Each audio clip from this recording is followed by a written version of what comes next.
Chapter 6. Anastasia's Morning. Anastasia goes to bed at nightfall in one of the shelters hollowed out by the creatures of the forest, most often in the bear's dugout. When it is warm, she can sleep right on the grass. The first thing she does upon waking is offer an exuberant outburst of joy to the rising sun, to the new sprouts on all the twigs, to the new shoots of growth popping up from the earth. She touches them with her hands, strokes them, occasionally adjusts something into place. Then she runs over to the little trees and gives them a thump on their trunks. The treetops shake and shower down on her something resembling pollen or dew. Then she lies down on the grass and spends about 5 minutes blissfully stretching and squirming. Her whole body becomes covered with what appears to be a moist cream.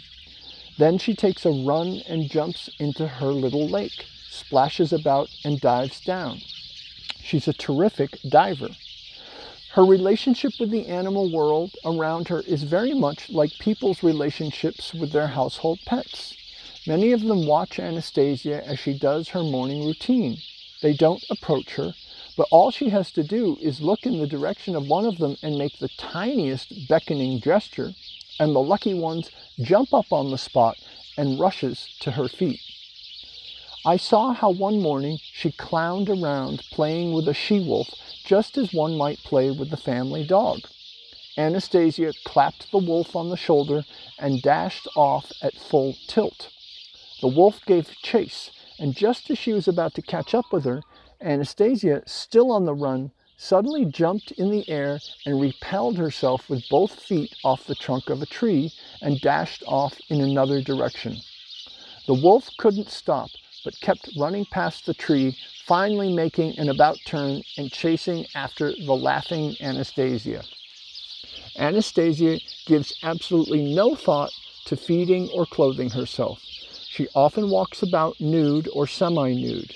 She sustains herself with cedar nuts, along with varieties of herbs, berries, and mushrooms. She eats only dried mushrooms. She never goes hunting for nuts or mushrooms herself, never stores up any kind of provisions, even for the winter. Everything is prepared for her by the multitude of squirrels dwelling in these parts.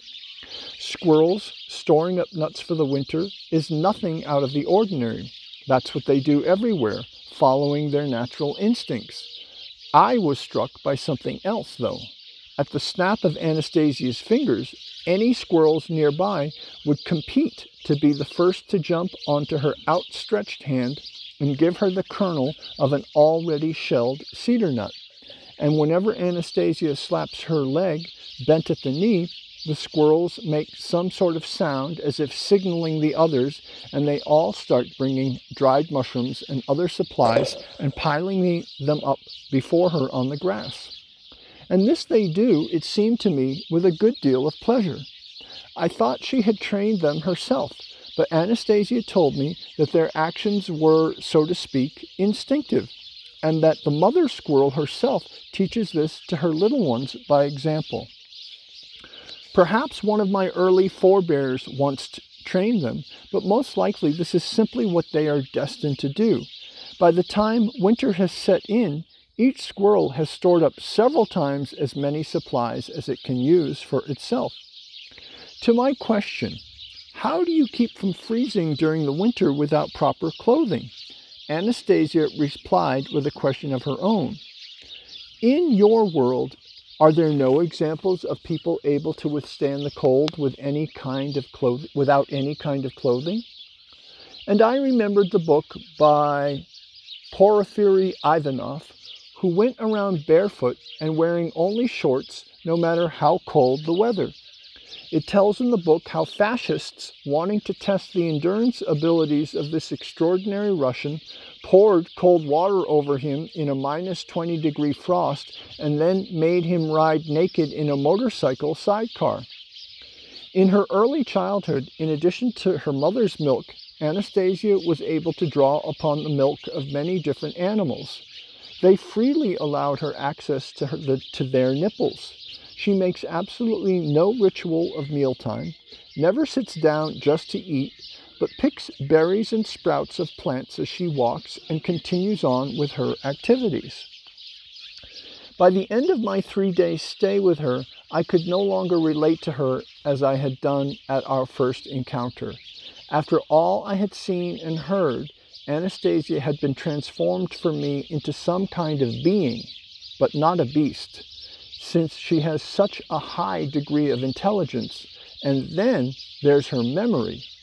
Her memory is such that she, of course, forgets nothing of what she has seen or heard at any moment in time. At times it seemed that her abilities are well beyond the comprehension of the average person. But this very attitude toward her is something that greatly distressed and upset her. In contrast to certain people we all know with unusual abilities, people who wrap themselves up in an aura of mystery and exclusivity, she constantly tried to explain and reveal the mechanism underlying her abilities, to prove that there was nothing supernatural to man in them or in her, that she was man, in capital M, a woman, and she repeatedly asked me to bear that in mind. I did attempt to keep it in mind after that, and tried to find an explanation for these extraordinary phenomena. In our civilization, one's brain works to develop a life for one's self, obtain food to eat, and satisfy one's sexual instincts. In Anastasia's world, no time is spent on these things whatsoever.